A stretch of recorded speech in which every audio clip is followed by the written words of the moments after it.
Chers écrivains, bienvenue. Vous venez de pousser la porte du club où on discute d'écriture sans filtre. Je m'appelle Chris Vuklizevic, je suis autrice et j'ai réuni avec moi dans ce club 4 de mes amies écrivaines. Ensemble, on discute sans tabou de nos inspirations, de nos méthodes, mais aussi de nos doutes, de nos galères, bref, de tout ce qui fait la fabrique littéraire sans cacher ses côtés les moins glamour. Alors prenez un thé chaud, attrapez votre meilleur plaid et bienvenue au club. Et bienvenue dans cette nouvelle réunion du club. Je suis comme d'habitude avec Laure. Hello. Léa. Coucou. Laetitia. Coucou. Et Marie. Hello. Alors merci d'avoir été patient et de nous avoir attendus. On n'a pas pu enregistrer en novembre pour cause de collision entre les emplois du temps et puis de petites choses qui arrivent aussi dans la vie à côté. Mais on est de retour pour ce dernier épisode de l'année. On va faire un bilan des mois écoulés, de tout ce qu'on a fait en termes d'écriture. Et puis, on va vous parler aujourd'hui de personnages secondaires, ces personnages qui donnent de la profondeur à nos romans, mais qui ne sont pas toujours très faciles à définir. Et puis avant ça, on vous recommandera un contenu qui donne envie d'écrire comme d'habitude. Alors, entrons dans le vif du sujet. Quelles sont les news ? Donc, on avait parlé du Writeober lors de notre précédent épisode. Donc, pour rappel, c'est un challenge au mois d'octobre chaque année qui consiste à écrire un micro-texte chaque jour sur un thème imposé. Et on était plusieurs à avoir dit qu'on voulait le faire. Alors, qui l'a vraiment fait et quel est votre bilan de ce Writeober 2024 ? Qui l'a fait ? Moi, j'ai fait un peu. J'étais super chaud sur les 5 premiers jours. J'avais oublié que ça prenait 2 heures en fait chaque jour pour prendre un truc. Donc voilà, je crois que je l'ai fait 4 ou 5 jours, un truc comme ça. Et après, je me suis dit, peut-être j'essaierai d'en rattraper. Non, pas du tout. Mais cependant, enfin voilà, c'est toujours un peu ce truc de ok, est-ce que c'est un échec ou une réussite? Parce qu'à la fois, j'ai raté le truc, mais c'était cool d'être ne serait-ce que motivée pendant 5-6 jours. Aussi, je me suis suffisamment motivée pour les partager vraiment cette fois-ci. L'année dernière, non, l'année d'avant, je l'avais partagé uniquement à vous. Et là, je me suis dit, allez, tant pis si mes collègues et autres voient ce que je poste, j'y vais. Mais en vrai, c'était un peu flippant, un peu libérateur aussi. Mais donc voilà. Donc c'était quand même une expérience positive au final. Et tu as eu des retours ? Et du coup, tu as eu des... Oui, voilà. J'étais curieuse. En vrai, j'ai eu quelques retours mignons, mais pas de mes collègues du tout. Okay. Plutôt de personnes, enfin de lectrices qui me suivent parce que ma maison d'édition. Il y en a une ou deux qui ont été gentilles. En vrai, ça m'a un peu motivée, donc c'était cool. Et non, j'ai compris que des collègues l'avaient vu dans une conversation, mais j'ai pas du tout posé de questions pour ça. Enfin voilà. Voilà. N'en parlons pas. Ok, un peu gênant du coup. Un peu gênant, mais ouais. Mais moi, pareil que toi, j'ai pas fait vraiment sur les 4-5 premiers jours avant de perdre ma motivation. J'ai carrément déjà raté le premier jour, je crois. Et j'ai fait ça de manière très sporadique au fil du mois d'octobre, qui a été un mois horrible avec énormément de choses. Donc voilà, c'était vraiment quand j'ai le temps, je prends mon portable, mes notes et je le fais. Et ouais, pareil, j'ai dû en faire 5. Mais voilà, je considère que c'est déjà pas mal dans un mois où vraiment j'aurais pu écrire absolument 0. C'est toujours ça de prix. Et vous, les filles ? Non, moi j'étais déjà pas super sûre de le faire et ça s'est confirmé. Donc, et je suis contente de ne pas l'avoir fait parce que vraiment, j'étais pas trop dedans. Donc, j'ai lu les Writeober qui étaient publiés et c'était très cool d'être côté lectrice seulement cette année. Chouette. Léa et Laetitia, je ne sais plus si vous aviez dit que vous le faisiez ou pas. Non ? Ok. Par contre, on n'a pas complètement chômé avec Laetitia, puisque fin octobre, on a bouclé notre roman à 4 mains. Ça y est. Bravo. Trop bien. Trop hâte. J'ai tellement hâte. Et ben voilà, c'était cool. On s'est réunis sur un week-end entier pour faire la dernière relecture. Je ne sais pas si tu veux en parler, Laetitia, de ce qu'on a fait, comment ça s'est passé. Écoute, je pense que vous m'entendez déjà premièrement parce que oui, nous vous entendons.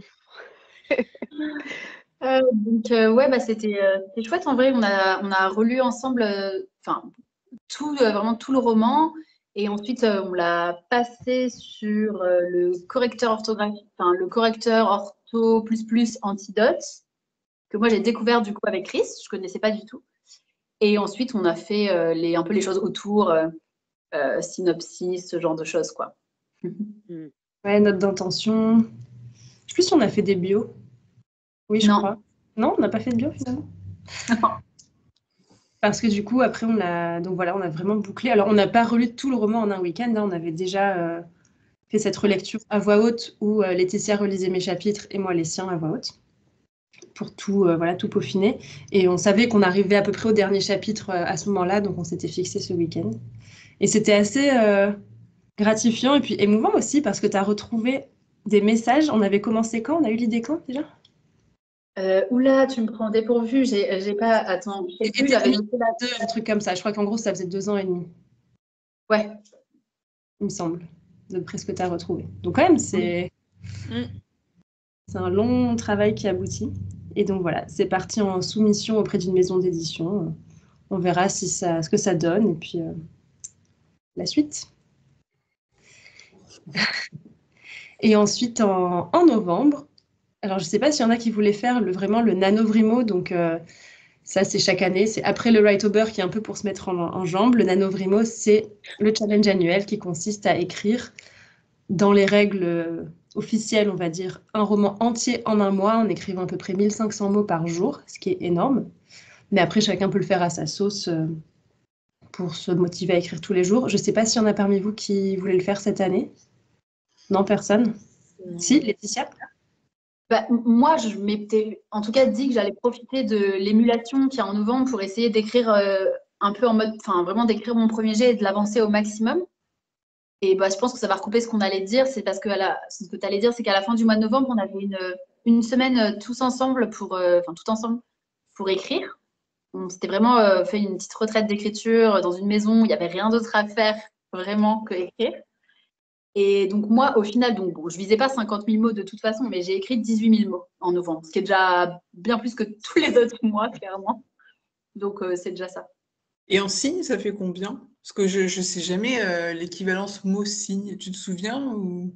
Non, mais je sais que par exemple là, ouais, il faut multiplier par genre 660 mots, ça fait 4200 caractères. Ça t'aide? Ça nous aide pas beaucoup. Une petite règle de 3 vite fait. Ouais, c'est un truc qu'il faut multiplier par 3, non? C'est pas... Par beaucoup plus que ça. J'avais réussi à trouver un truc comme ça d'équivalence. C'est un peu signe, à mon avis. Je sais que les 50 000 mots que tu es censé faire, c'est à peu près 300 000 signes. Ouais. En gros. Donc, je dirais que tu dois faire 100 000, un truc comme ça, un peu plus, peut-être 150 000. On vous laisse faire les maths. Eh ben, est-ce que je fais en un an? Ça me laisse rêveuse. Et du coup, oui, donc on a fait cette retraite d'écriture pendant une semaine sous la neige, puisqu'il a abondamment neigé. On a eu le droit à une la belle tempête. électricité à cause de la tempête. Ouais. Donc il y avait vraiment... Il y a ça de la comédie Netflix. Ouais. Coincé dans un chalet. Ouais. Qu'est-ce que vous voulez raconter un peu chacune ce que vous avez fait pendant cette retraite, sur quoi vous avez avancé? Est-ce que vous aviez prévu, si vous avez réussi à atteindre vos objectifs, si ça vous a débloqué des choses ou pas?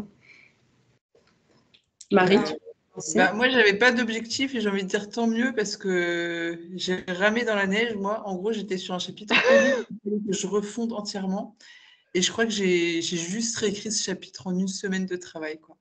C'était hyper compliqué pour moi. Mais je pense que c'était vraiment le mauvais moment du roman où en gros, c'est une sorte d'intrigue parallèle que j'avais vraiment torché pour le premier jet et qu'il fallait que je reprenne un peu sérieusement. Et finalement, c'était quand même pas si mal que ça tombe cette semaine-là parce que j'avais pas le choix que d'essayer de m'y mettre. Sinon, j'aurais mis 3 mois à essayer d'écrire ce chapitre.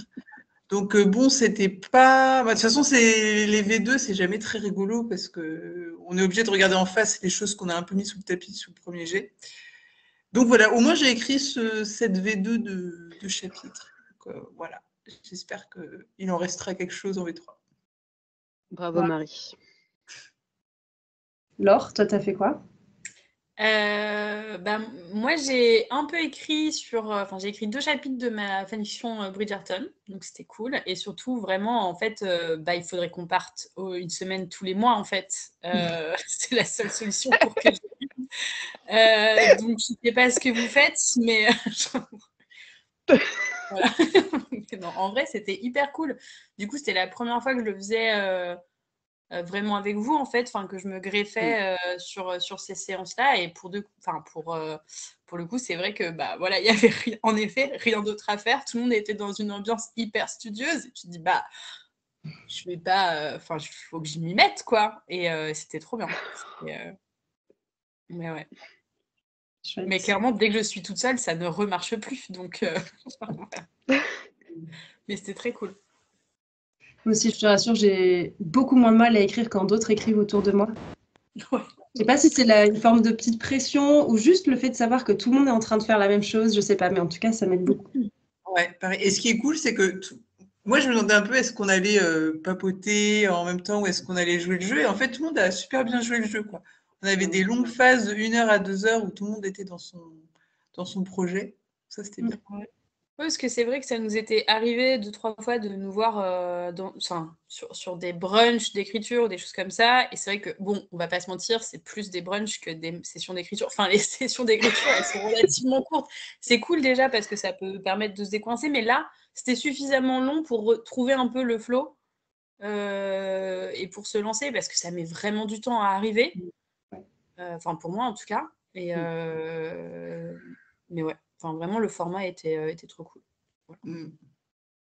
Ouais, là, ce qui était vraiment trop cool, je suis d'accord, c'est que moi, pareil, en vrai, depuis qu'on a fait ça, j'ai quasiment pas écrit, enfin très peu. C'est que là, comme on avait une semaine où on faisait que ça fait que vraiment, le lendemain, en fait, quand tu te remets sur ton texte, t'as pas. Enfin, moi, mes séances, elles sont au mieux, elles se passaient d'une semaine, vu qu'en gros, c'est les vendredis. Et à chaque fois, mais sérieusement, il me faut au moins 2 ou 3 heures pour me remettre dans le truc. Ok, qu'est-ce que je vais écrire? Je suis hyper lente à la détente, quoi. Enfin, une fois que je suis lancée, ça va. Mais par contre, je suis hyper lente à m'y mettre. Et là, le fait comme on écrivait de longues plages tous les jours, ça fait que tu commences un peu. Enfin, moi, ça m'a aidé à me connecter un peu à l'histoire, en gros, quoi. Mm. Ouais. Comme un moteur diesel. C'est long à chauffer, mais une fois que ça tourne, ça va loin. Les mécanos. Ouais, n'est-ce pas? Moi, j'ai fait maintes choses pendant cette semaine. Déjà, j'ai beaucoup cuisiné, ce que j'adore. Et j'ai eu une formation express sur ChatGPT aussi que j'avais jamais ouvert de ma vie. Ça, c'était hyper intéressant parce que j'avais jamais ouvert ce logiciel. Et ce logiciel, je sais même pas comment on appelle ça, mais bref. Et la bonne nouvelle, c'est que je suis contente d'avoir retrouvé un peu le plaisir d'écrire. Parce que vraiment, la dernière fois qu'on a enregistré, je me rappelle que j'étais au fond du trou, en mode ça me dégoûte d'ouvrir un fichier Word et d'être face à une page blanche.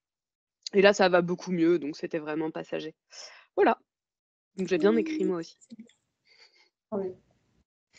Et moi, je suis contente, ouais, j'ai pas mal avancé. Je ne saurais pas vous dire le nombre de signes, mais en fait, déjà, dans le trajet en voiture pour venir, où j'étais toute seule, j'ai rien eu d'autre à faire que de cogiter. Et il y a plein de choses qui se sont débloquées.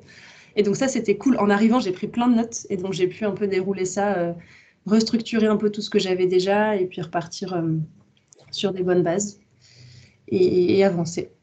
Donc ouais, ça m'a permis de faire ça. Et ce que je trouvais cool aussi, c'était que entre les sessions d'écriture, on pouvait aussi discuter justement de où on en est, qu'est-ce qu'on a fait, si on est contente ou pas, des questions qu'on se pose, là où on est en galère, même quand on partait se balader, de voilà, discuter un peu de voilà, là j'en suis à tel endroit, je bloque sur tel truc, enfin juste d'échanger. Ça peut être, par exemple, je sais qu'à un moment, Laetitia et Léa, vous avez fait une petite session pour que Léa t'aide Laetitia à se débloquer sur un truc, mais des fois, c'était pas aussi explicite. Des fois, juste le fait de dire à voix haute où on en est et ce sur quoi on galère, ça aide. Je suis d'accord. De reformuler ses pensées à voix haute à d'autres personnes pour que ce soit compréhensible, ça nous aide à les intégrer, à les comprendre nous-mêmes. Je suis super d'accord. Une espèce de brainstorming avec soi-même, en fait. Ça suffit.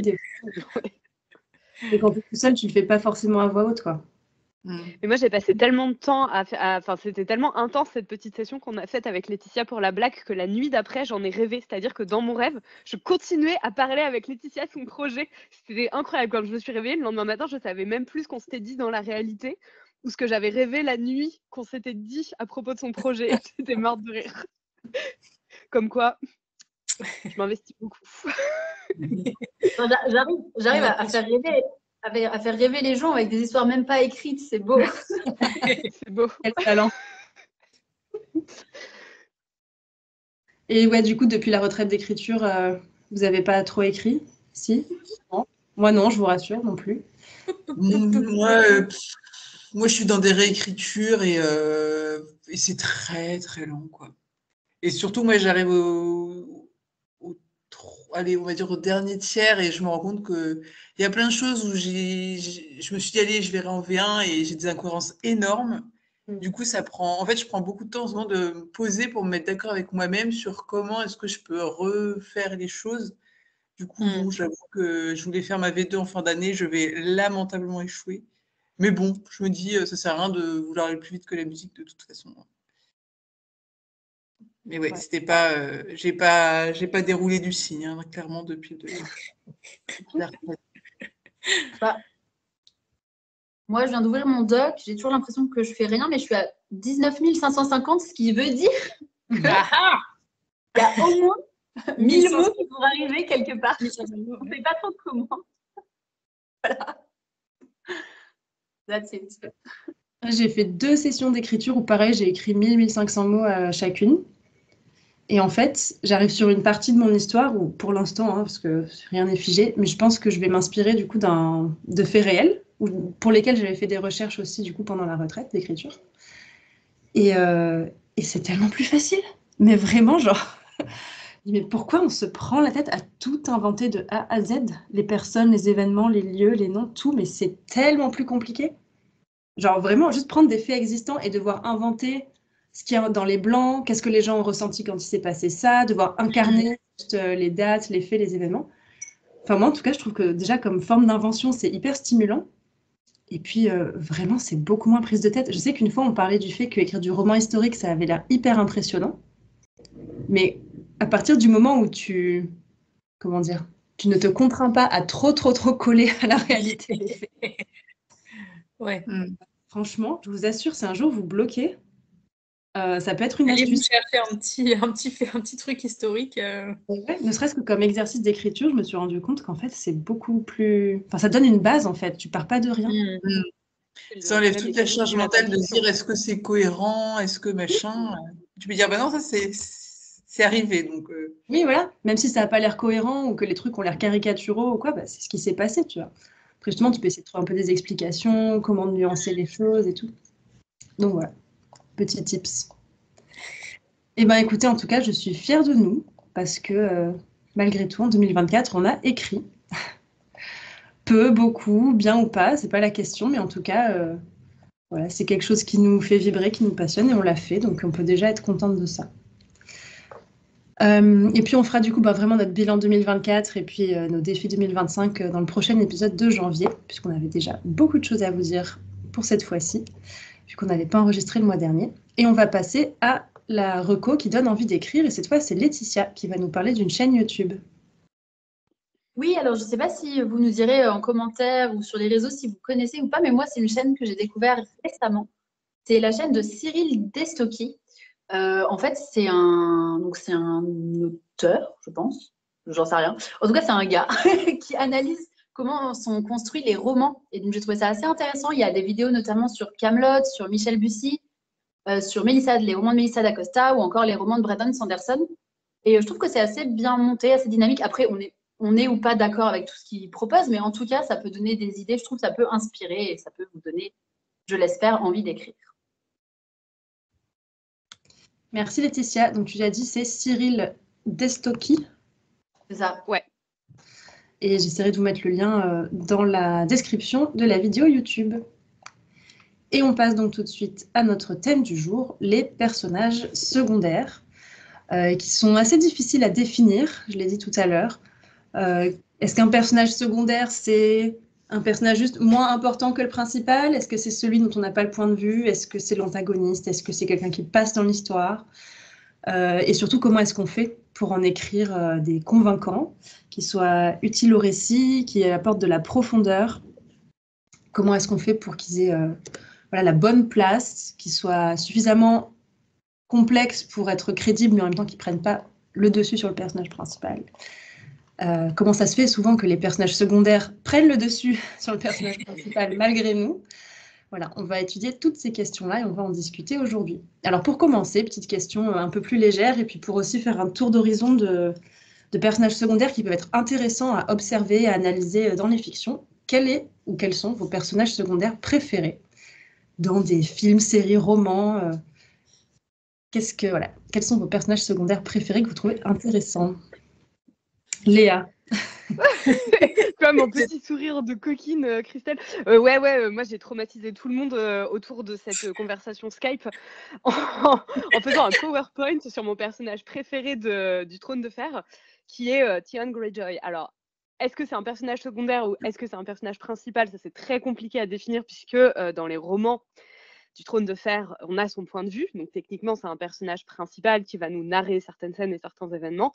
Mais bon, dans la série, on peut considérer que c'est plutôt un personnage secondaire.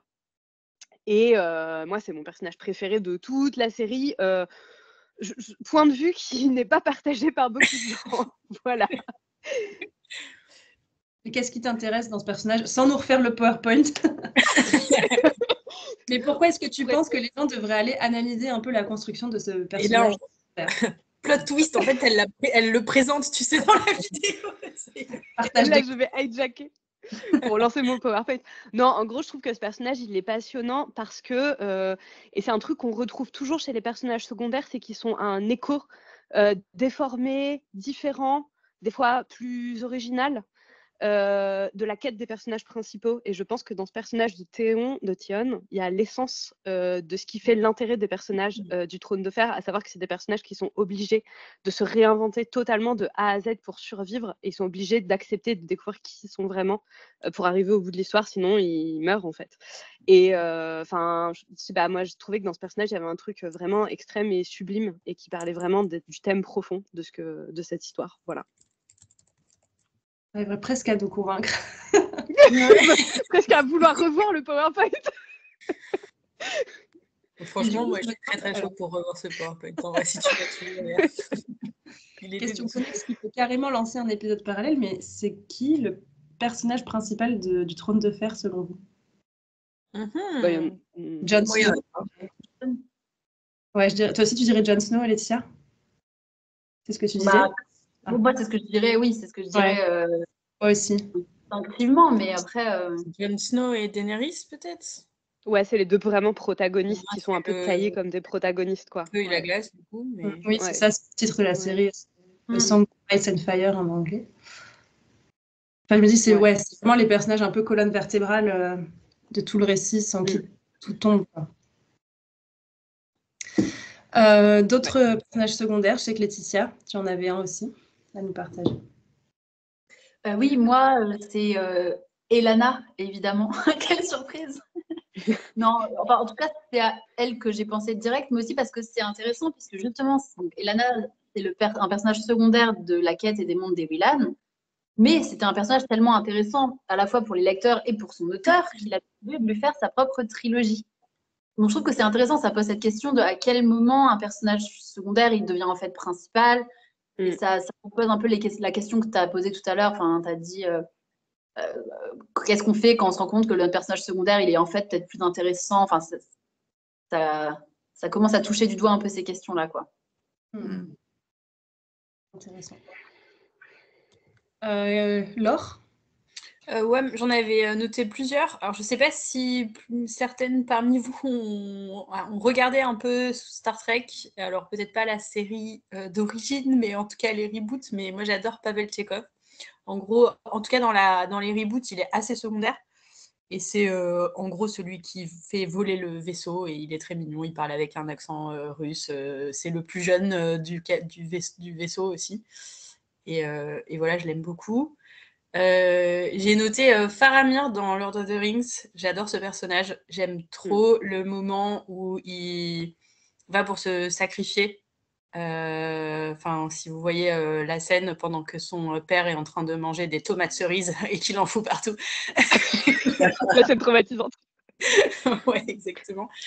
Mais ouais, je trouve que c'est un personnage hyper intéressant. Je trouve que le truc avec son frère aîné parfait, mais qui finalement était celui qui a fauté qui était prêt à fauter avec l'anneau, alors que lui laisse passer Frodon, est hyper intéressant.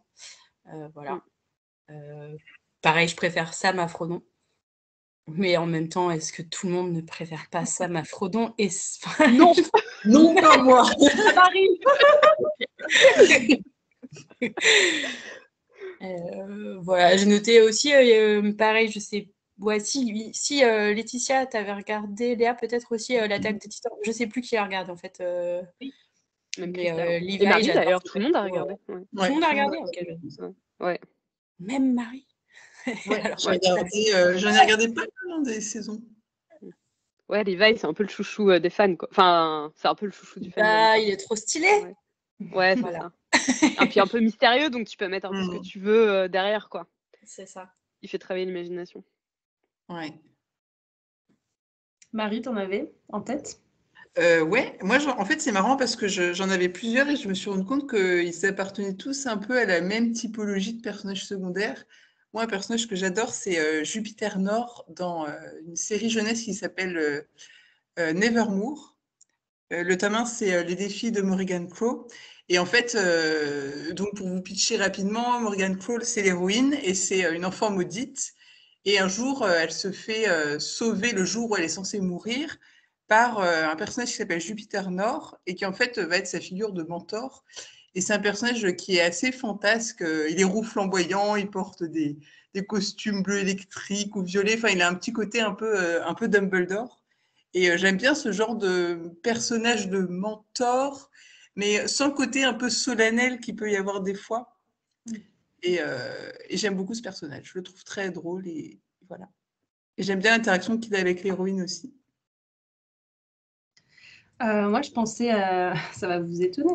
Dans les Bridgerton, différents personnages de mère, en fait. Je trouve que c'est des personnages dans la série principale qu'on voit pas beaucoup, qui sont un peu à l'arrière-plan et qui, en fait, au fur et à mesure des saisons, prennent en complexité.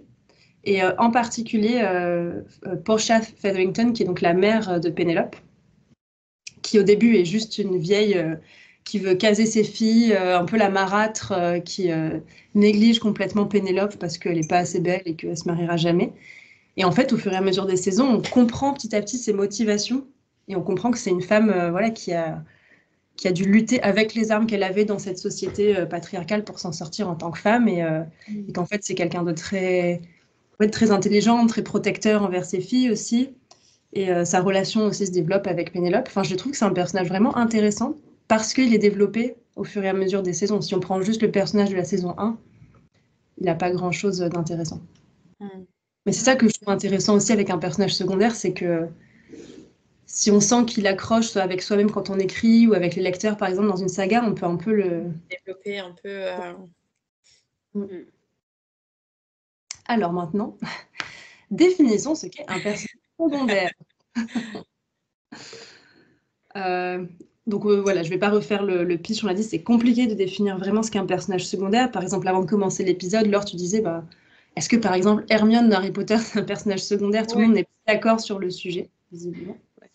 Donc est-ce que c'est juste un personnage dont on n'a pas le point de vue? Est-ce qu'il est juste moins important que le personnage principal?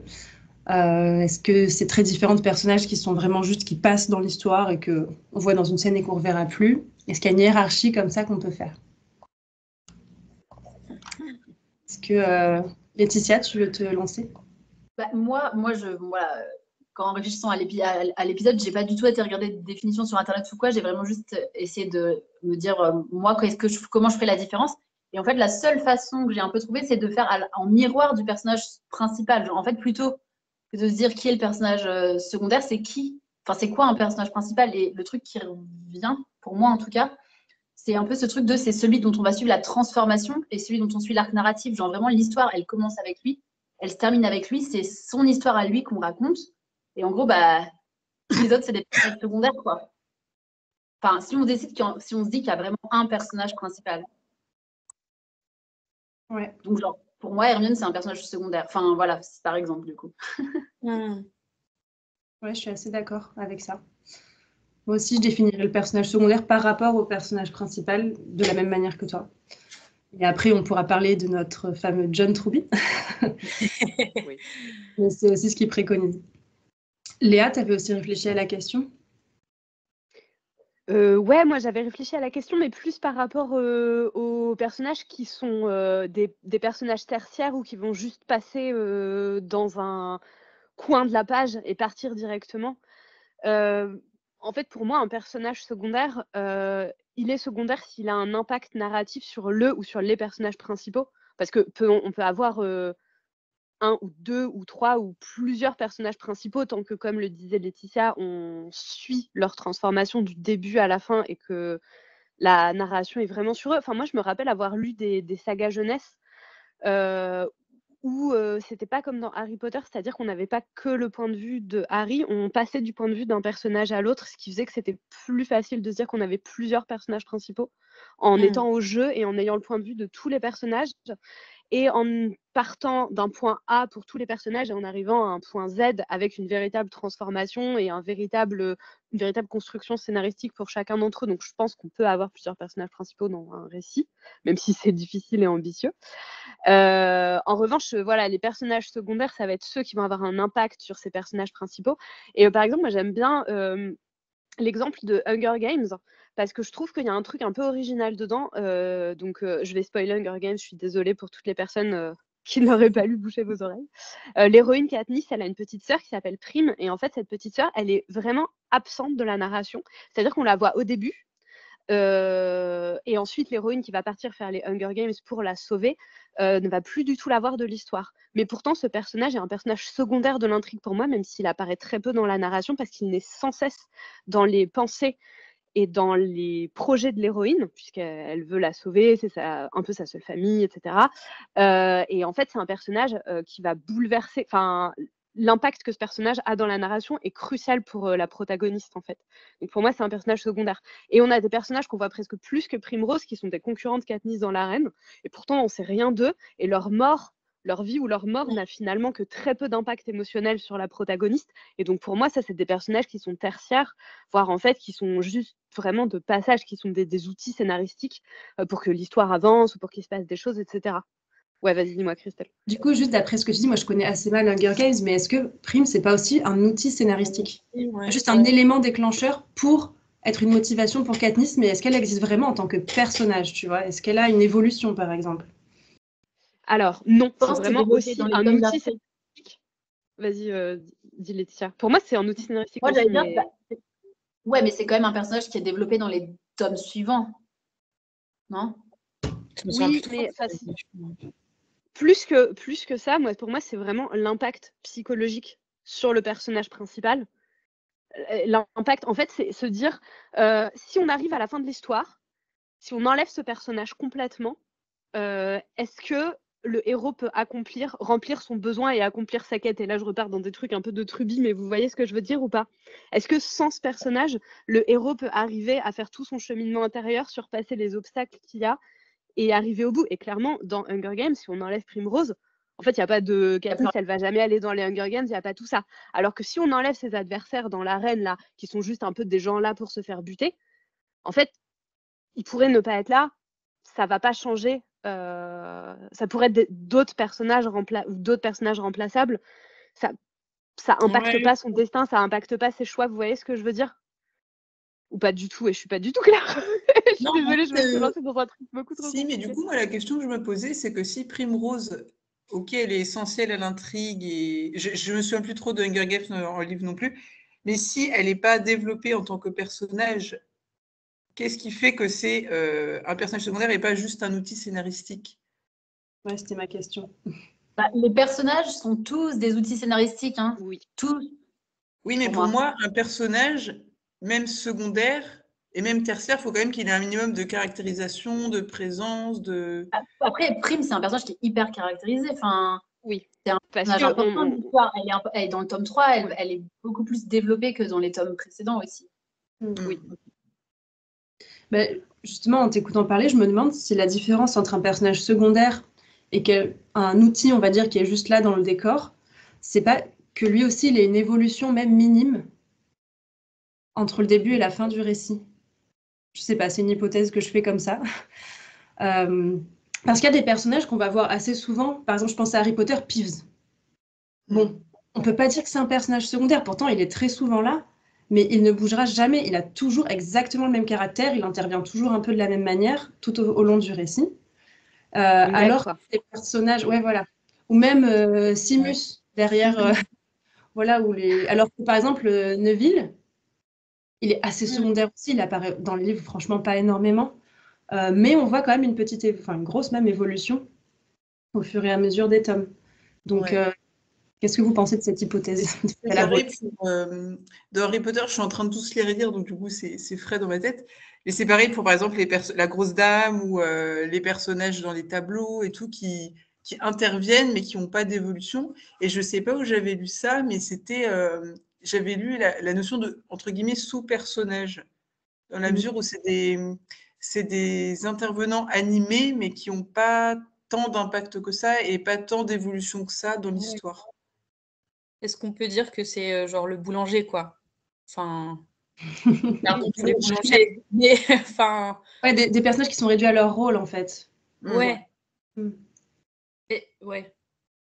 Ouais, bah, d'ailleurs, dans les trucs que je cherchais pour faire une distinction, ils mettaient genre personnages principaux, on peut les nommer avec leur prénom. Alors, bon, c'était un truc anglo-saxon, donc les personnages secondaires avec leur nom de famille et les personnages tertiaires avec leur fonction.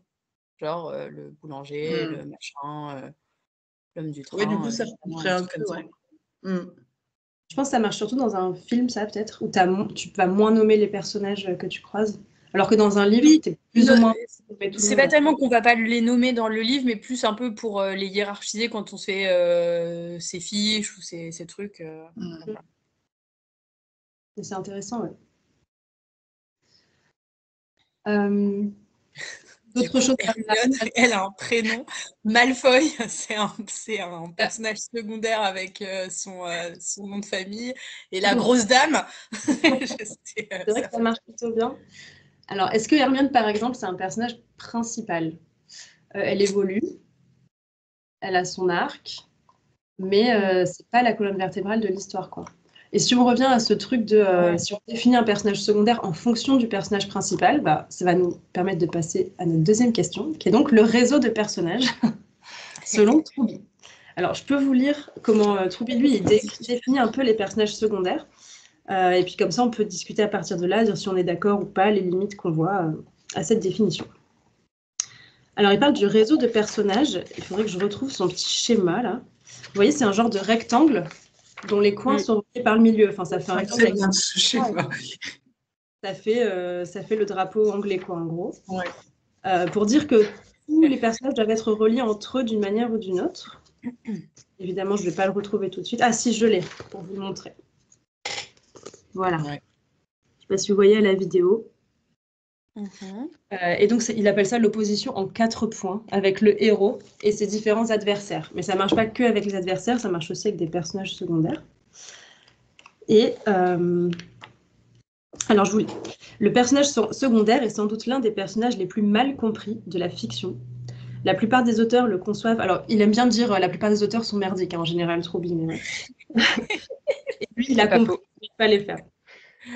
La plupart des auteurs le conçoivent comme le héros de l'intrigue secondaire, par exemple la petite amie dans une histoire policière. Mais ce n'est pas là le rôle d'un véritable personnage secondaire. Celui-ci a une fonction très précise dans l'histoire. En fait, il doit être utilisé pour comparer la façon dont le héros et ce personnage secondaire gèrent un même problème. C'est par le contraste que le personnage secondaire souligne les traits de caractère et les dilemmes du personnage principal. Quelles sont vos réactions sur cette définition? Moi, je trouve que ça vaut pas du tout pour toutes les histoires, ça. Tu as des contre-exemples, du coup, en tête? Non. Mais ça me paraît... Enfin, je sais pas, du coup, j'ai répondu bientôt sans plus réfléchir que ça. Mais ça me paraît un peu contraignant et un peu très spécifique de se dire, bah, les personnages secondaires, déjà...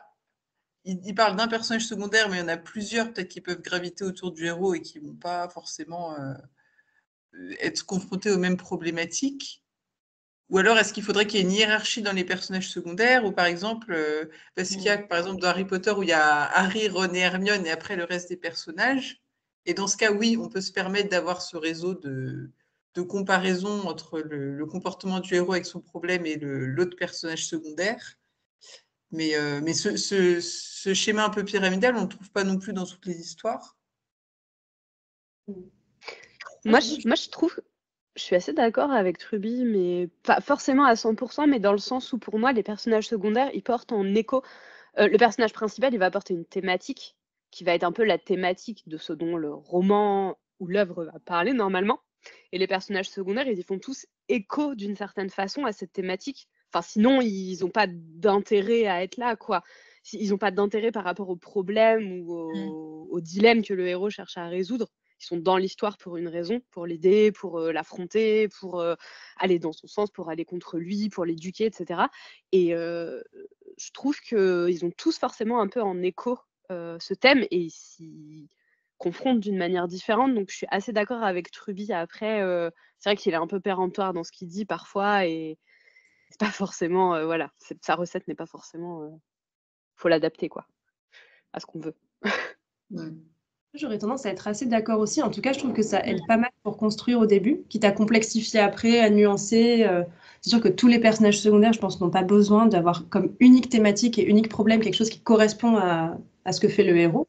Ils peuvent aussi en avoir d'autres autour. Mais je trouve que ça aide à pas trop se disperser au début dans la construction. Pas avoir n'importe quoi, où ton héros, il vit une histoire d'amour, du coup, ton roman, c'est une romance. Et en fait, le personnage secondaire, lui, il est dans une enquête policière qui n'a rien à voir. Enfin, oui, je pousse très loin, mais... Ou alors, faut avoir beaucoup de talent, quoi. Et être capable de gérer la blague que ça va être, d'avoir deux registres complètement différents et des personnages qui sont pas du tout sur la même longueur d'onde. En vrai, ça serait très drôle, mais c'est hyper compliqué à faire, quoi. Mais alors, même s'ils sont pas sur la même longueur d'onde, s'ils se croisent, je sais pas, j'ai n'importe quoi, ils sont meilleurs amis, peut-être que la problématique, ça va être comment tu gères une relation quand t'as pas de point commun. Et là, du coup, ça leur crée une problématique commune qu'ils vont gérer de manière différente. Enfin, si c'est complètement parallèle, ton roman, il n'a pas de colonne vertébrale thématique. Et tes personnages, ils ont l'air un peu comme des pièces de puzzle qui rentrent pas les unes dans les autres, quoi. Et en tout cas, après, ils complexifient vachement la chose et tout, mais... Donc moi, je faisais des schémas et tout sur mes premiers romans, pareil, des flèches dans tous les sens. Et en fait, quand j'ai écrit ma romance, alors une romance, c'était plus simple parce que voilà, le thème est très évident, c'est trouver l'amour. En fait, je me suis juste dit, tous mes personnages secondaires, il faut qu'ils aient un rapport différent avec une relation amoureuse. Et juste ça. Et en fait, ça suffit pour créer une unité thématique où chacun va renvoyer à mon héroïne un miroir de comment elle gère la chose, en fait. Et un très bon exemple, je trouve que c'est le dernier roman de Laetitia, parce que ces personnages secondaires, ils sont vraiment incroyables. Et non, mais vraiment, et je trouve que c'est l'illustration parfaite de ce qu'on est en train de dire là. Alors, effectivement, c'est un exercice de style qui correspond parfaitement à ce que Truby dit. Comme Marie l'a évoqué, il y a des romans qui sont très différents et qui n'ont rien à voir. Mais là, pour le coup, on a des ados qui sont tous envoyés, qui ont tous le même but, arriver au sommet d'une montagne. Et en fait, ils ont tous un rapport différent à cette ascension. Et donc, en fait, ils ont un point commun qui est l'objectif, mais ils vont tous le vivre différemment, tous avoir un passé différent, tous avoir nan. Et c'est ça qui va amener l'héroïne, donc la protagoniste, à avancer, à découvrir qu'elle a besoin de quelque chose et arriver elle-même au sommet. C'est toutes les trajectoires de ces personnages secondaires autour d'elle, quoi. C'est super. Enfin, c'est l'illustration parfaite de ce que Truby dit, je trouve. Voilà. Ouais, c'est vrai.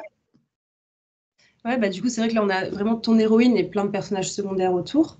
Après, voilà, il y a des romans coraux où les personnages, on parlait du Trône de Fer, sont un peu tous personnages secondaires les uns des autres, sans qu'on arrive à dégager un personnage principal. Je pense à un roman qui m'obsède un peu en ce moment, c'est Océan-Mer de Alessandro Barrico. Je crois qu'il n'y a que Laure qui l'a lu parmi vous. Et il n'y a pas vraiment... Ouais, c'est vraiment magnifique.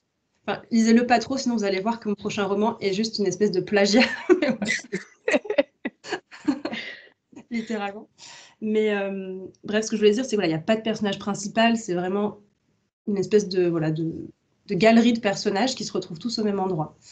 Mais ils se retrouvent donc au bord de la mer, c'est le titre du roman, Océan-Mer, et en fait, ils ont tous un rapport différent à quelque chose de beaucoup plus vaste qu'un objectif. Par exemple, arriver en haut d'une montagne ou... Voilà. La mer, elle représente quelque chose comme l'infini, comme l'inconnu qui est en soi, quelque chose qui t'avale et qui en même temps t'attire. Enfin, c'est assez vague. c'est le cas de le dire, mais en même temps, ça crée une unité qui suffit à tenir le roman ensemble et à pas avoir l'impression qu'on part dans tous les sens et qu'on a juste un prétexte d'un endroit avec des personnages qui se ressemblent pas, alors même qu'ils se ressemblent pas.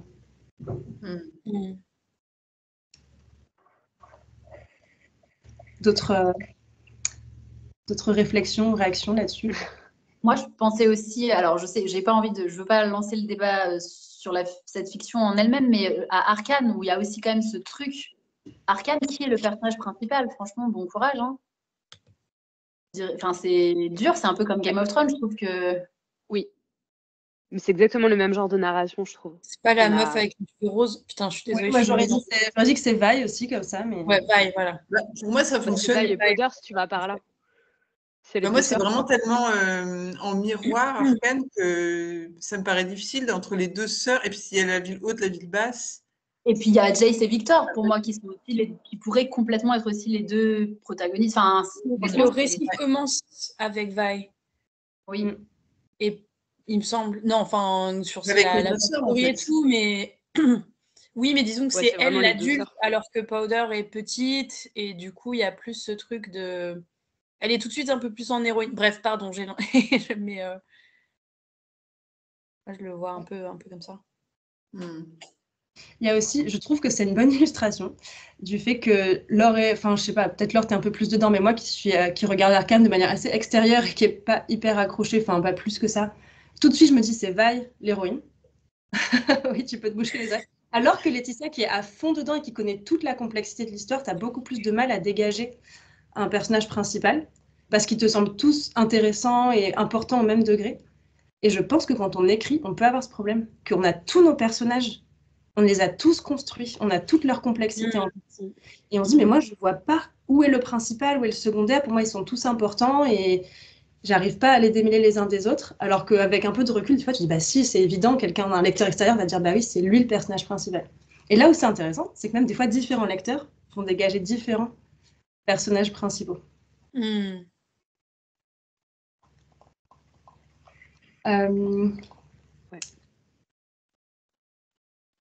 On va parler après de quelques cas particuliers. On a déjà parlé du roman choral. Mais alors, jusqu'où est-ce qu'on va pousser le détail quand on construit un personnage secondaire? Parce que, voilà, est-ce qu'on doit le construire de la même manière qu'un personnage principal, avoir autant de détails sur lui, donner autant de détails sur lui, sur ce qu'il fait, ce qu'il vit, ses motivations, sa psychologie, son évolution, notamment sa transformation. Comment est-ce que vous géreriez le niveau de complexité ou de détail que vous mettez dans l'histoire? Laetitia? Moi, après, donc là, c'est très un peu personnel et tout, mais moi, encore une fois, je le fais toujours par rapport au personnage principal, en fait. Enfin, principalement à qu'est-ce que ça va dire qu'est-ce que ça va apporter à l'histoire, en fait, tu vois. Genre, parfois, il peut y avoir un personnage secondaire qui est trop intéressant et que tu as envie de développer, mais en fait, bah, c'est ce qu'on disait tout à l'heure, la thématique, etc., ça n'a rien à voir avec l'histoire. Donc, en fait, cette partie-là, bah, non, on va pas falloir la raconter, il va falloir rester sur ce qui soit dans la même thématique, soit qui sert à quelque chose au héros, enfin, qui sert à l'histoire, voilà. Moi, je le fais un peu comme ça, mais après, j'ai pas testé d'écrire comme absolu ou quoi, des romans où il y a plusieurs points de vue, où là, on est un peu plus en mode tout le monde, enfin, chaque personnage est un peu un personnage principal et tout, où là, je pense que ça nécessite de développer bien plus, clairement. Les filles? J'imagine que ça dépend un peu du nombre de points de vue, comme tu disais, Laetitia. Enfin, pardon, mais du coup, Léa peut-être parle parce que je trouve que ce que tu as écrit sur le doc est hyper intéressant.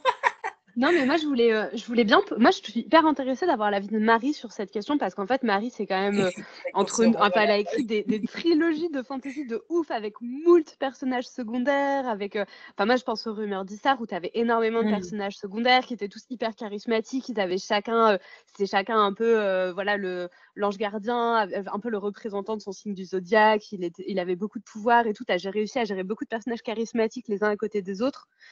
Shael, par exemple, qui était hyper charismatique, qui était aussi importante dans l'héroïne que le protagoniste principal, et Jan, qui était vraiment pour le coup le héros de l'histoire. Moi, je me dis, est-ce que ça a été compliqué de doser l'importance de chaque personnage dans ce récit pour toi, ou est-ce que ça t'est venu super naturellement et et c'était évident pour toi quelle importance ils allaient avoir C'est marrant parce que je repensais justement au River d'Issar où, pour le coup, c'est une trilogie qui n'a pas un héros qui en a plus 3. Enfin, je dirais 2. En fait, c'est compliqué parce qu'en gros, j'ai mon héros avec Shael, donc qui est son sidekick, mais un peu au même niveau d'importance scénaristique. Et il y a dans le camp adverse un peu le personnage miroir d'Edjan qui s'appelle Shanice et qui est hyper importante aussi dans l'histoire. Et pour moi, c'était plus une construction en roman choral d'avoir tous ces personnages-là. Et alors, honnêtement, comme ça remonte un petit peu, je me souviens plus en détail comment j'ai fait, mais je sais que c'était tout un travail de construction en réseau. Ouais. Et désolée, du coup, je serais piégeux plus... ma question, Marie. Je te force à te replonger dans des souvenirs lointains. Mais je sais qu'un peu comme disait Laetitia, ce qui m'a beaucoup aidé, c'est de penser aux fonctions des personnages et à comment, par exemple, Shanice et Jen, qui ont des pouvoirs équivalents mais qui sont dans 2 camps opposés, ils commencent au même stade et ils vont avoir une évolution différente. Et ça m'a aidé de vraiment recentrer par rapport à leurs fonctions et à leurs pouvoirs pour les faire évoluer. Ok, et quand tu as écrit, il n'y avait pas de hiérarchie pour toi entre ces 3 personnages-là? Pour toi, c'était vraiment les 3 personnages principaux, quoi? Pour moi, le personnage principal, c'est quand même Edjan, parce que c'est celui qu'on suit le plus. Ok. Donc, c'était quand même plus la colonne vertébrale, mais ouais, il y avait vraiment 3 pôles dans cette histoire-là. Et non, mais je trouve ça hyper intéressant parce que tu vois, je trouve que c'est un roman, enfin même une trilogie pour laquelle c'est hyper difficile justement de se dire, t'as Edjan qui est le protagoniste, t'as clairement Shanice qui est l'antagoniste, mais Shael, tu vois, c'est compliqué de dire que c'est un personnage secondaire tellement elle est importante. Et du coup, je trouvais ça hyper intéressant par rapport à notre sujet, quoi. C'est vraiment un roman où tu challenges un peu ça, quoi. C'est ça. Ouais, c'est vrai que c'est... Puis en plus, par rapport à Shael, par rapport à Edjan, Shael, c'est pas elle l'héroïne, mais c'est elle qui est vraiment le moteur de tout. Enfin, c'est vraiment elle qui va le chercher au début de sa quête, qui l'aide à évoluer, qui est vraiment l'élément perturbateur sur toute la trilogie. Et du coup, qui a un rôle un peu à part. Je ne saurais pas comment la définir entre personnages. Je pense que c'est pas l'héroïne, mais c'est un personnage principal. Je définirais ça comme ça.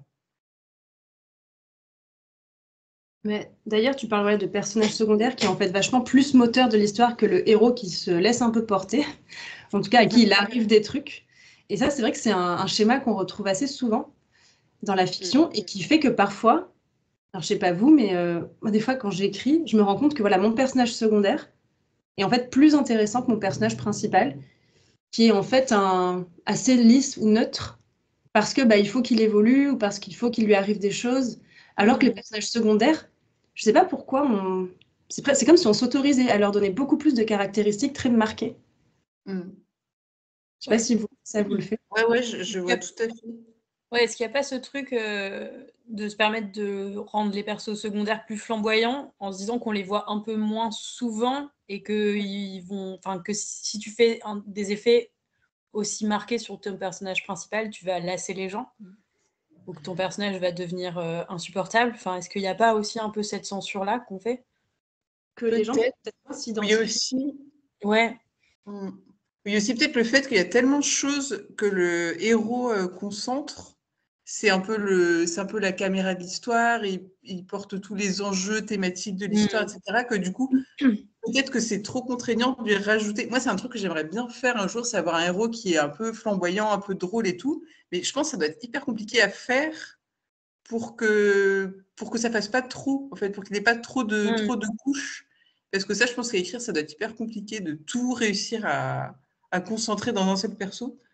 Il y a peut-être ça aussi, quoi. Ouais, et en même temps, c'est ce qui fait des personnages hyper marquants de la littérature. Enfin, je pense à Sherlock Holmes, par exemple. Ou Arsène Lupin.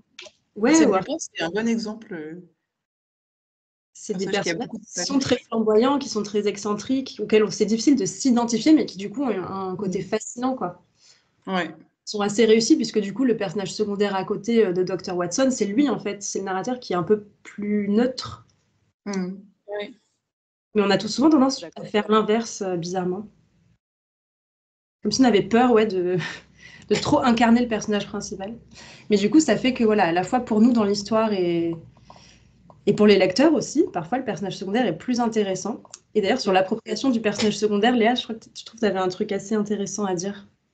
Oui, moi je trouve que les personnages secondaires, c'est toujours très souvent les chouchous des fandoms. On a rarement des personnages principaux qui sont. Ça arrive hein, évidemment, hein, mais ils excitent moins l'imagination. Et souvent, quand on va lire ou écrire de la fanfiction, bah, on s'approprie beaucoup plus les personnages secondaires, tout simplement parce que bah, on a plus de lacunes sur eux, on les connaît moins bien, on a passé moins de temps avec eux dans le récit. Et raconter des choses de leur point de vue, se les approprier, leur inventer un passé. Bah, ça les rend. On a envie de faire ça en tant que lecteur, on a envie de les investir en fait. Et moi, mon conseil aux auteurs, c'est laisser des zones de flou, des choses non résolues. Le cerveau des lecteurs, il va kiffer à les mettre du ciment et s'engager émotionnellement et intellectuellement dans le récit avec ces personnages sur lesquels on en sait moins, quoi. Voilà. Ouais, c'est intéressant. Je me disais aussi par rapport à cette histoire de personnage principal charismatique qu'on n'ose pas écrire, je me dis peut-être que ce qui freine les auteurs, c'est un peu la peur de retomber dans le truc du Mary Sue. Ouais. Si le héros oui, est du trop, self-insert. Ouais. est trop parfait, Dans- trop charismatique, trop machin, il y a peut-être ce risque d'avoir quelque chose de trop lisse et trop parfait, quoi. Ouais, peut-être. Alors qu'au contraire, bah, si je reprends l'exemple de Sherlock Holmes, c'est parce qu'il est complètement fucked up qu'il est aussi fascinant. Tu vois, il rassemble des extrêmes.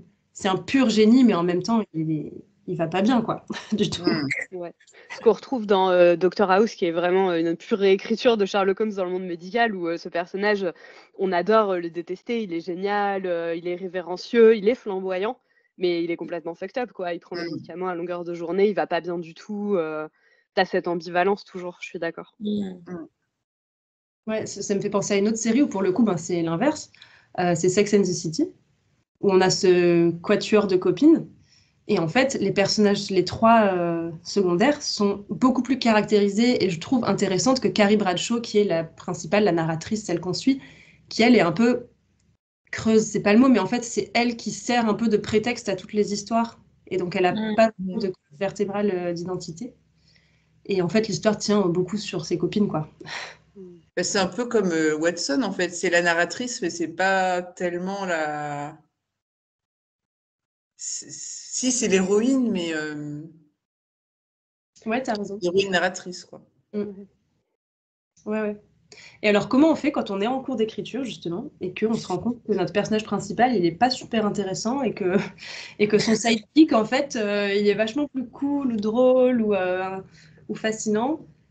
Est-ce que ça vous est déjà arrivé de devoir renverser, de dire, bah tant pis, j'inverse, mon personnage secondaire devient mon principal, ou est-ce que vous avez essayé d'inventer des nouvelles choses ou de creuser davantage votre protagoniste?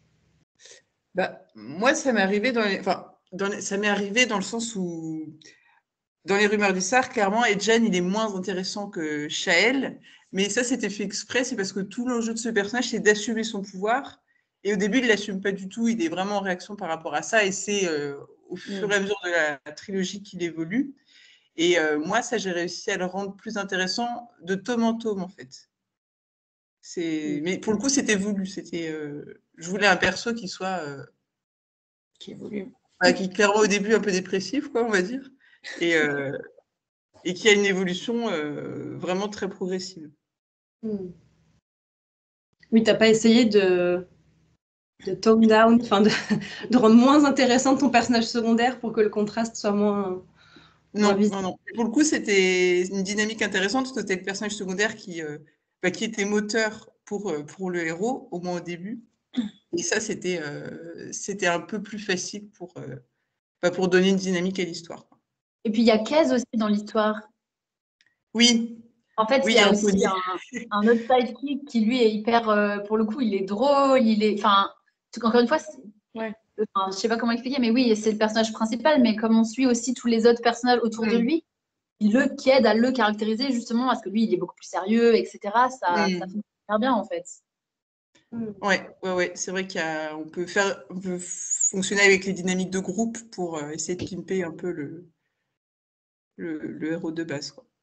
Ouais. Moi, ça m'était un peu arrivé sur du thé pour les fantômes, où d'ailleurs, donc j'ai mes 2 sœurs, Félicité et Egonia. Et d'ailleurs, Egonia est la préférée de beaucoup de lecteurs. Parce que Félicité, c'est elle pour moi, hein, l'héroïne, le personnage principal, mais elle est beaucoup plus froide, beaucoup plus dure, elle a l'air beaucoup plus inflexible. Et ça, je m'en suis bien rendu compte dans l'écriture. Je me suis dit, mais elle est pas aimable en fait. Enfin, en tant que personnage principal, on n'a pas envie de la suivre. Et donc, j'ai essayé beaucoup de creuser ces failles, justement. Je pense que si les gens adorent Egonia, c'est parce qu'elle, on a tout de suite ce truc de on aime bien les personnages maltraités. On est tout de suite de leur côté. On ne peut pas s'empêcher, en fait, d'avoir de la peine pour elle, de vouloir la protéger, alors que Félicité, elle est protégée, elle est aimée, donc on n'a pas besoin de ça. Et donc, j'ai dû aller vraiment creuser, elle, ses fragilités, et la rendre de plus en plus vulnérable au fil du roman pour qu'on comprenne qu'en fait, ça cachait beaucoup de choses.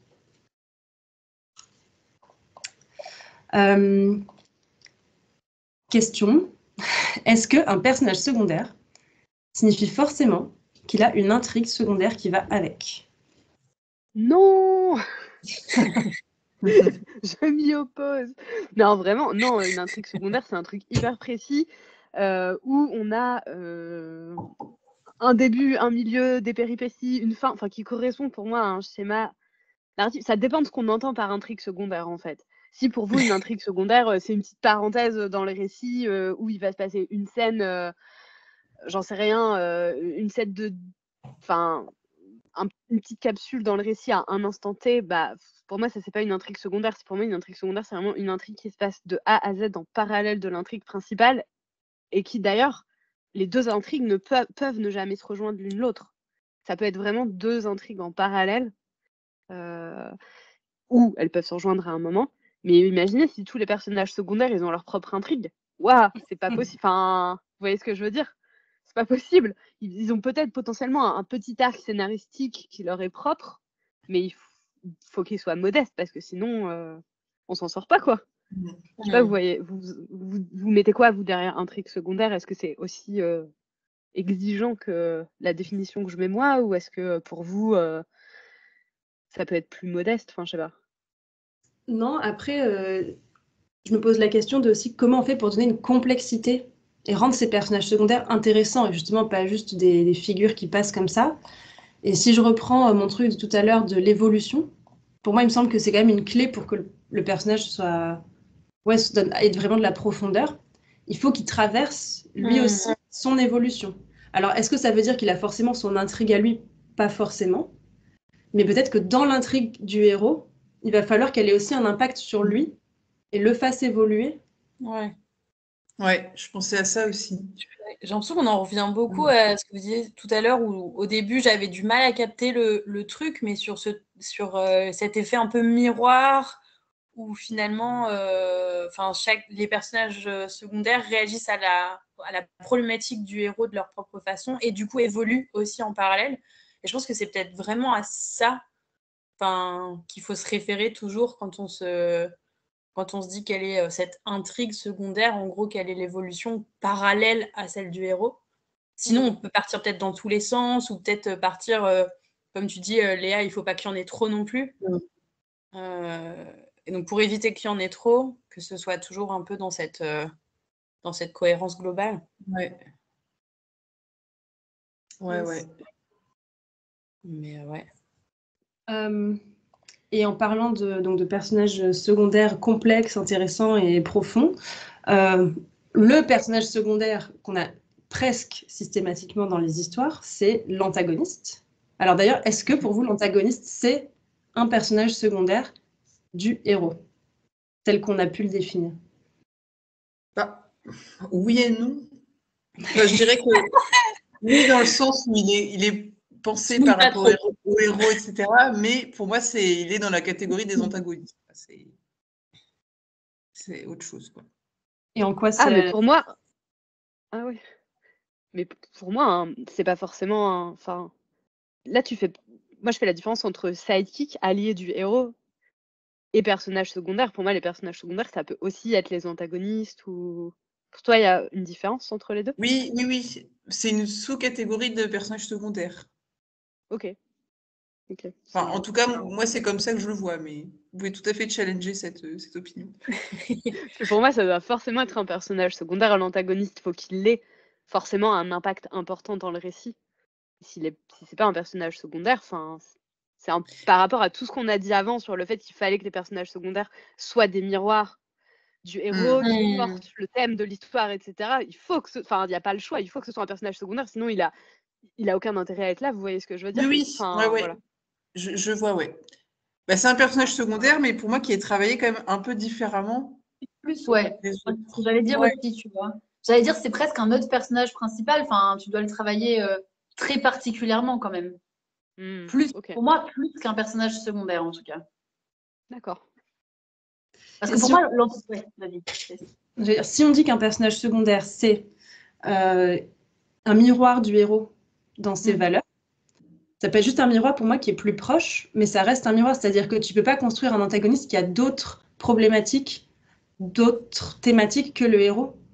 C'est le personnage secondaire qui est le plus proche du héros, dont la thématique va être le plus entrelacée.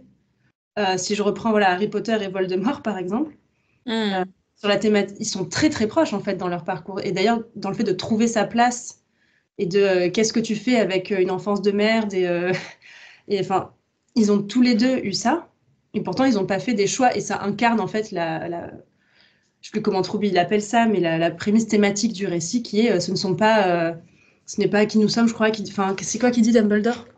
C'est pas ce qui nous arrive qui définit, mais nos choix, nos actions, quelque chose comme ça. Et c'est exactement ce qu'incarnent Harry et Voldemort, chacun manière. Ils partent un peu avec le même background, ils sont confrontés aux mêmes choix, et en fait, ils font des choix, ils prennent des décisions différentes. Donc pour moi, Voldemort, c'est un personnage secondaire de Harry très très proche. T'allais dire quoi, pardon, Léa? Non, je dis que c'est hyper intéressant, et d'ailleurs c'est archi classique dans une narration que tu aies un antagoniste qui a un parcours très très similaire à celui du héros et qui à la fin fait des mauvais choix, des choix de haine, de colère, de vengeance, etc. Et en fait le protagoniste il fait le même parcours, comprend l'antagoniste et vient réparer ça en fait, vient réparer la douleur, la souffrance, etc. pour construire quelque chose de meilleur. C'est très cliché, hein, c'est extrêmement cliché. Mais dans énormément d'ouvrages de littérature jeunesse, on a ça, quoi. Enfin, je trouve. Il y a ce truc de quand l'antagoniste est vraiment incarné par un personnage.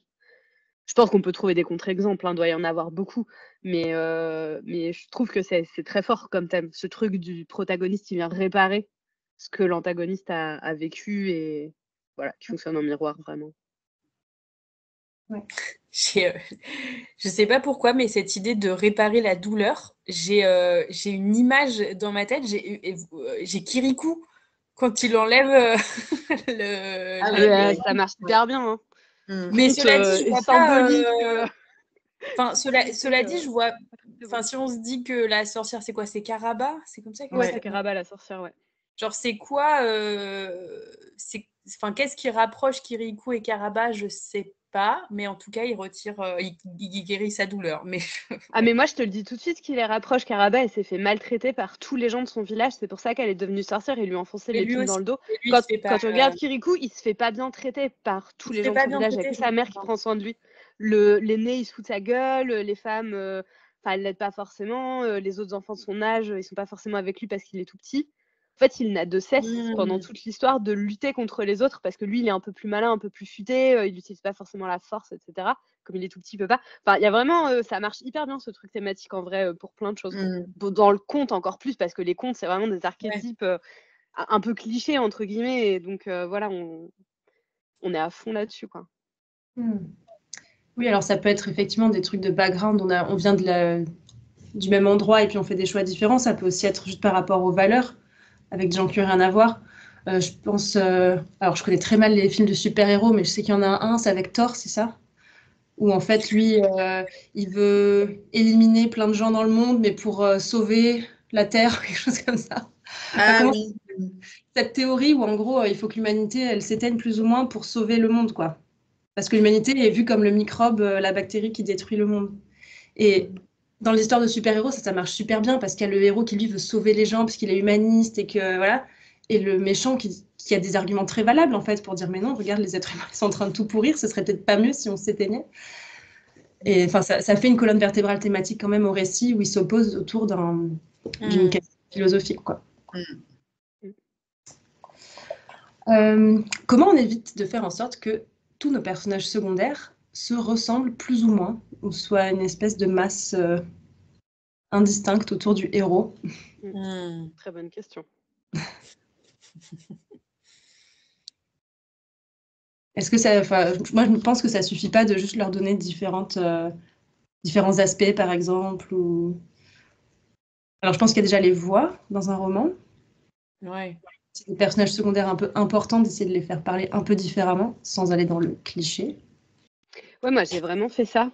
Comme j'ai juste je fais une parenthèse, mais dans mon projet fantasy, j'ai des personnages secondaires qui sont des espèces d'hybrides humains-animaux et ils maîtrisent tous le langage à des degrés différents. Donc en fonction de à quel point ils maîtrisent le langage des humains, tu sais un peu qui parle d'emblée en fait. Voilà. C'est un peu cliché, mais je trouvais que ça fonctionnait bien et surtout ça leur permettait, comme c'est des personnages avec qui on passe pas forcément beaucoup de temps dans la narration, ça permettait au lecteur de les identifier directement en mode bam, celui-là, on sait qu'il peut aligner que 3 mots, celui-là il va faire des phrases hyper alambiquées, on sait qu'il parle quoi. Voilà. Mais bon, c'est un tout petit exemple hyper précis quoi. Ça ne fait pas la singularité d'un personnage secondaire dans son ensemble. Non, bah, il faut moi j'aurais dit il faut leur donner des caractéristiques un peu pas tape à l'œil, mais presque en fait. Enfin, je pense que dans un premier temps déjà, après vous pouvez les creuser et tout, mais déjà c'est bien s'ils ont des attributs. On parlait tout à l'heure, Marie, elle avait un personnage qui était rigolo. Enfin bon, c'est bête, hein, mais voilà, un qui va toujours être là pour faire une petite blague, ou un qui va toujours être, je sais pas, un peu agressif avec tout le monde. Genre ça, enfin des trucs un peu clichés. Des personnalités, quoi. Ouais. Marqué. Un peu des archétypes.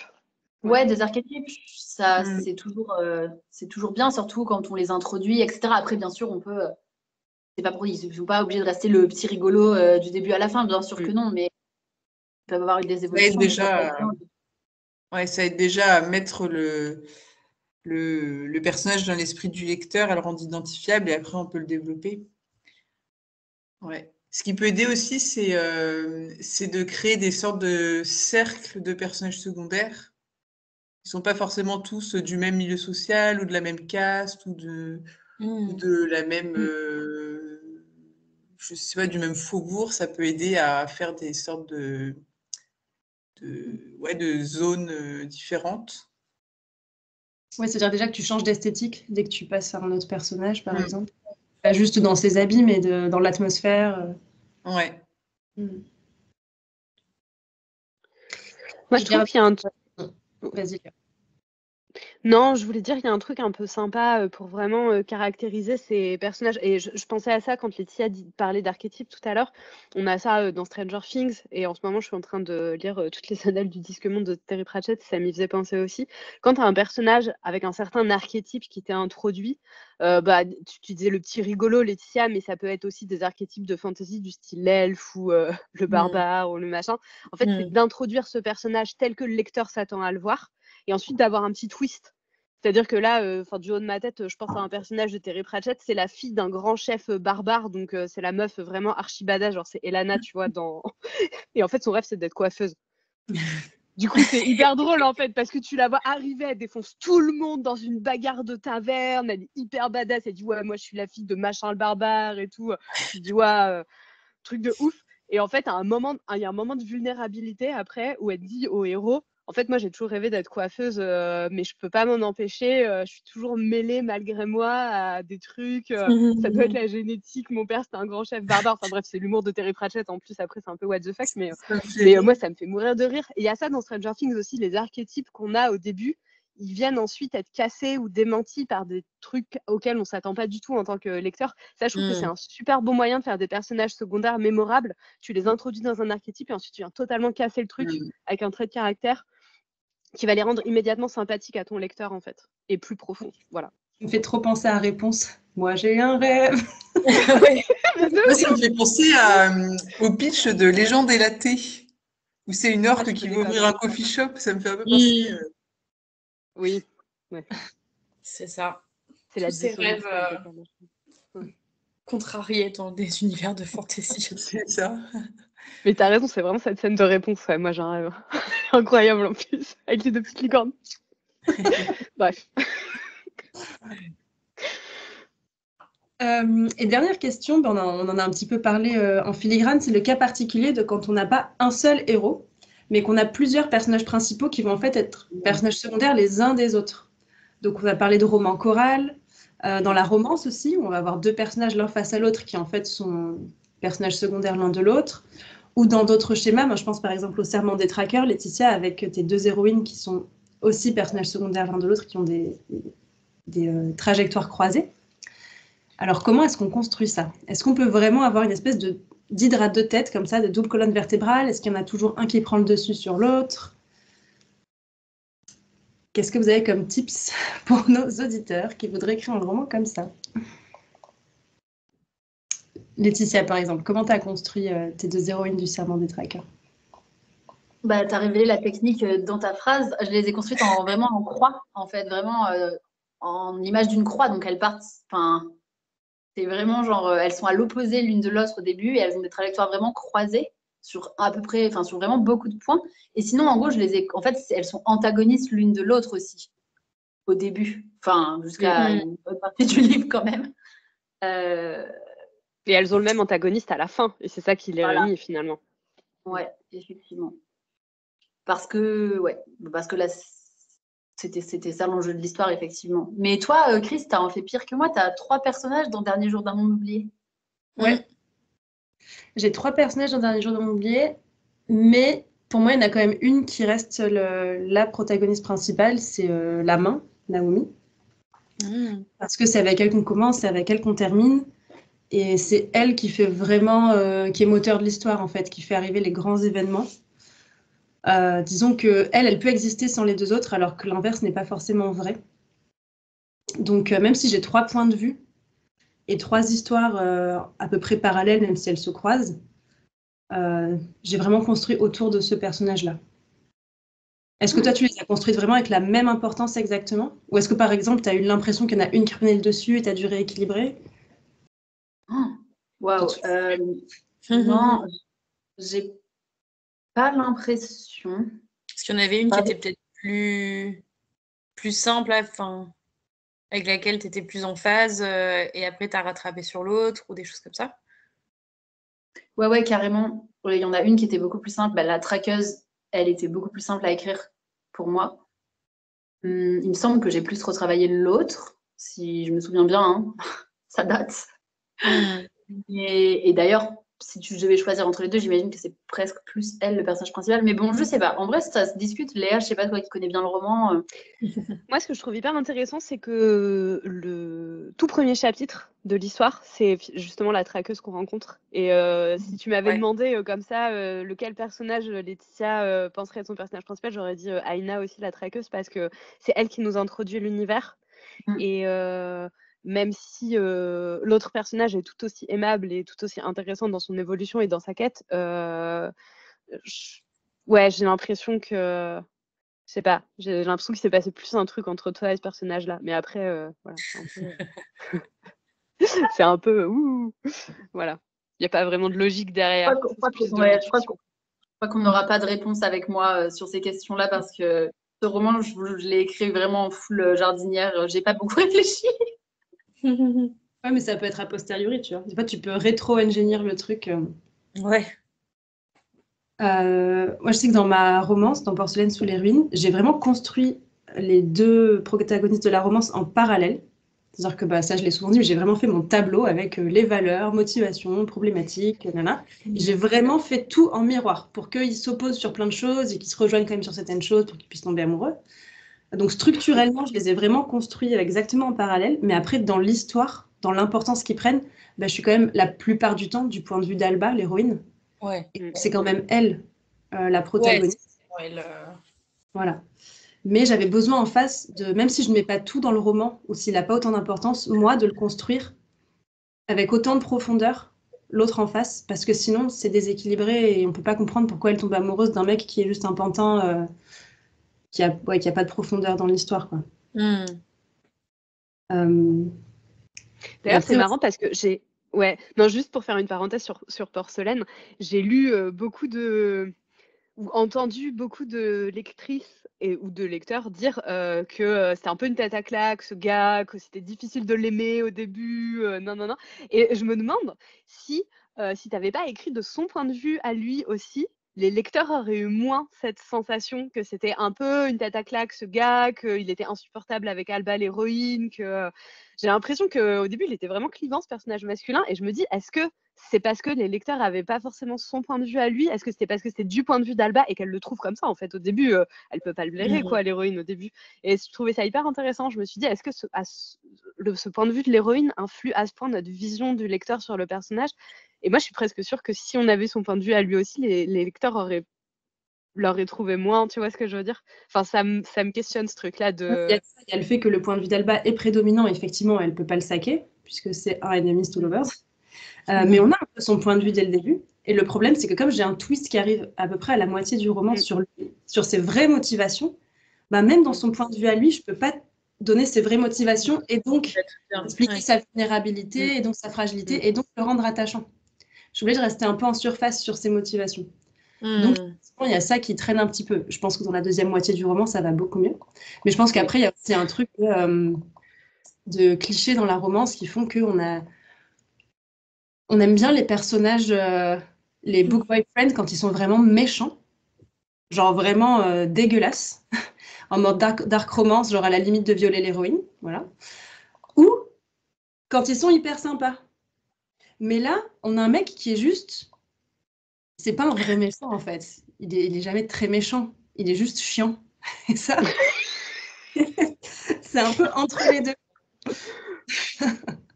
Et moi, je l'adore. D'ailleurs, hier, j'ai lu une chronique avec d'une fille qui a dit que Lethan était son nouveau book boyfriend préféré. Je dis, ah, trop bien, moi aussi. Et après, il y a les romans coraux avec plein de personnages principaux. Bon, on parlait du Trône de Fer, hein, c'est un peu le modèle là-dessus. Mais j'ai quand même l'impression, comme on disait au début, que malgré tout, même s'ils ont tous la même importance au sein du récit, ou qu'ils sont tous très complexes, très profonds, voilà, si on enlève Jon Snow, il n'y a plus d'histoire. Pareil si on enlève Daenerys, alors que Tyrion, même si je l'adore et que c'est sans doute l'un de mes personnages préférés, tu l'enlèves, l'histoire, elle tient quand même debout. Je sais pas ce que vous en pensez. Qu'il y a toujours quand même une forme de hiérarchie dans ces histoires-là. Si, je suis d'accord. D'ailleurs, dans la série, ils ne sont pas gênés pour virer des personnages qui sont complètement inutiles à l'intrigue. Voilà. Oui. Et je pense que pour ce soir, on a à peu près fait le tour de ce sujet qui est pourtant extrêmement vaste. Donc, on n'a forcément pas pu tout couvrir, mais j'espère que ça vous aura donné un peu des tips, des pistes ou des choses sur lesquelles réfléchir pour vos propres personnages secondaires. Est-ce qu'on donne un mot à mettre en commentaire pour nos auditeurs qui sont restés jusqu'au bout? Qu'est-ce qu'on a dit? J'ai rien noté cette fois-ci. Boulanger. Une baguette de pain. Ou une petite baguette de pain. Ou un croissant ou toute autre viennoiserie de votre Vous pouvez mettre, pour faire plaisir à Léa, vous pouvez mettre pita.